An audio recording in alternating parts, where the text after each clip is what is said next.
Where are we? Ms. Ocasio-Cortez.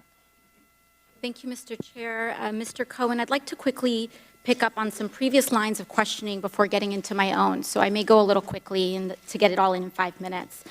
First, my colleague from Vermont had asked you several questions about AMI, the parent company of the National Enquirer. And in that, you mentioned a treasure trove, a quote, treasure trove of documents in David Pecker's office relating to information assembled from all these catch-and-kill operations against people who potentially had damaging information on the president. You also mentioned that the president was very concerned about the whereabouts of these documents and who possessed them. Does that treasure trove of documents still exist?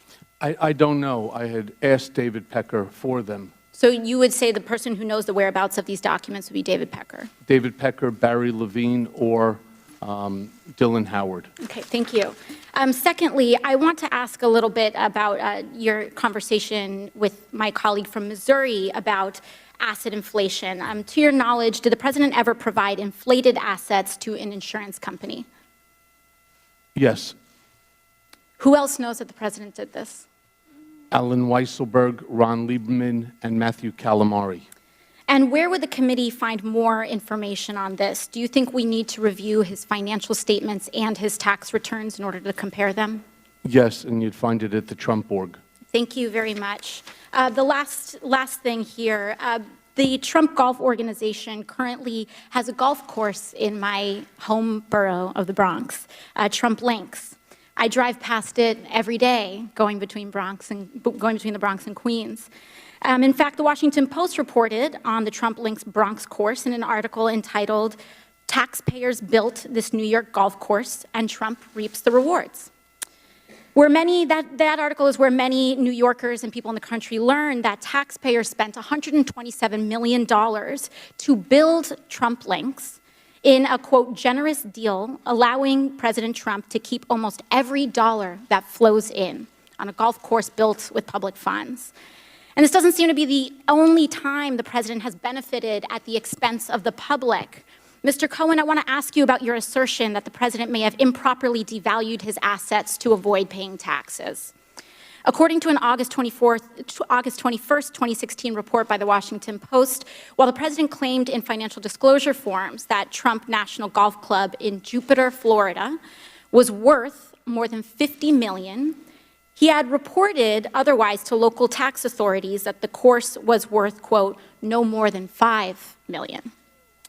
Mr. Cohen, do you know whether this specific report is accurate? It's identical to what he did at Trump National Golf Club at Briarcliff Manor. Do you know, to your knowledge, was the president interested in reducing his local real estate bills, tax bills? Yes. And how did he do that? What you do is you deflate the value of the asset, and then you put in a request to the tax department for a deduction. Thank you. Now, in October 2018, the New York Times revealed that, quote, President Trump participated in dubious tax schemes during the 1990s, including instances of outright fraud that greatly increased the fortune he received from his parents.